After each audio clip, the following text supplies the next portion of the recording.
Today we're going to talk about the difference between a 504 plan and an IEP.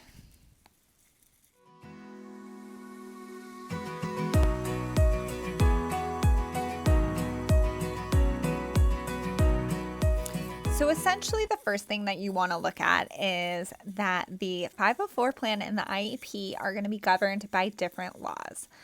The 504 plan is going to be governed by the Section 504 of the Rehabilitation Act of 1973.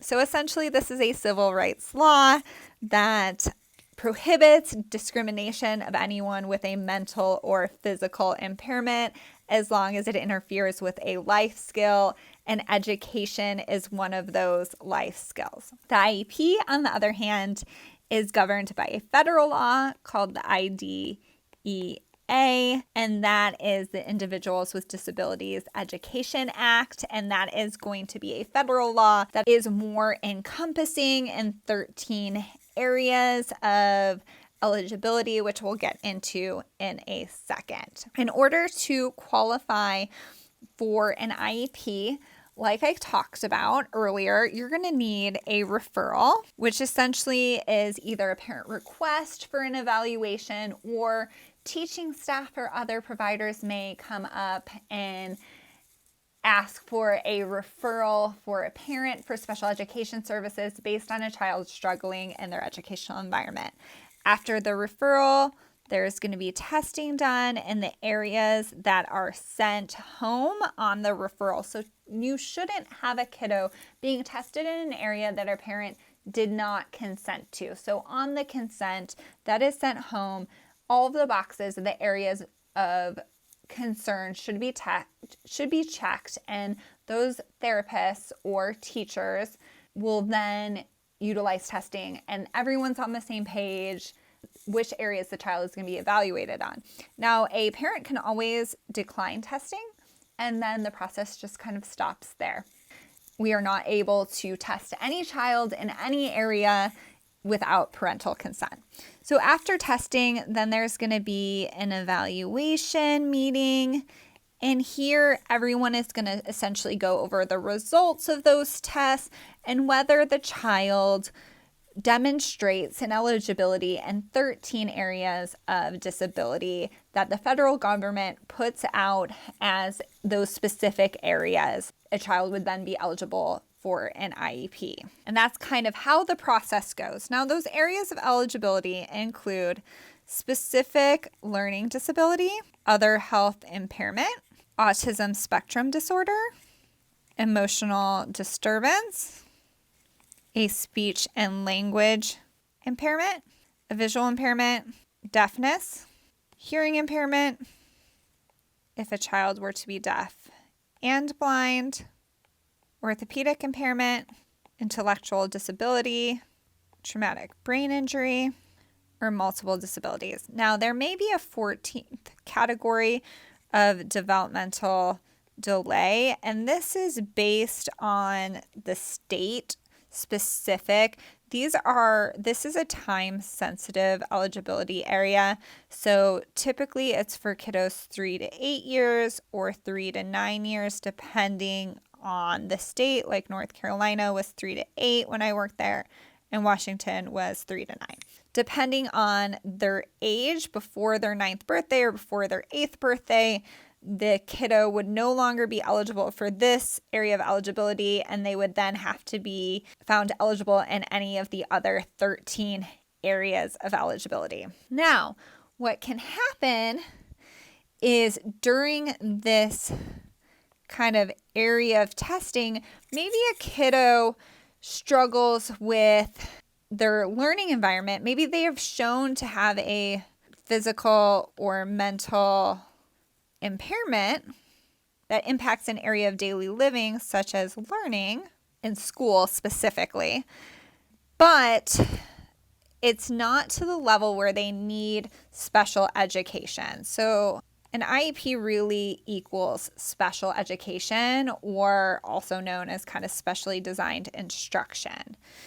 So perhaps a kiddo is showing a physical or mental impairment that is impacting their learning, but it's not to the level of one of these 13 areas of eligibility. Now, these 13 areas of eligibility require they have specific qualifications essentially, such as a standard deviation of negative 2.0 in kind of one area for, say, for example, for developmental delay, or negative 1.5 standard deviations in 2 or more areas.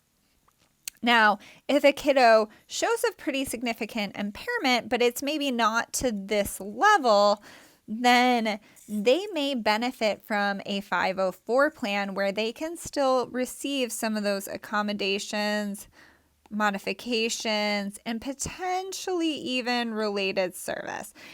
The related service really depends on the severity of the kiddo's impairment. A lot of times it's simply kind of those accommodations and modifications. So adding in some different supports, maybe some movement breaks, maybe they need some increased supervision or assistance in specific areas like toileting or the lunch line if they're getting hot lunch, things like that. So maybe they don't meet some of these 13 or 14 areas of eligibility, but they could still utilize some of this accommodation modifications or extra support. So maybe the 504 plan is really where the sweet spot is. In that case, you're going to go from kind of that evaluation process, and instead of going to the IEP, you're going to go to the 504 plan. So what typically happens here is there's going to be a change in case manager. Oftentimes, the IEP case manager is going to be from the SPED department, but the 504 plan case manager is going to either be from general education or a specific 504 plan case manager themselves, where that's just kind of part of their job title.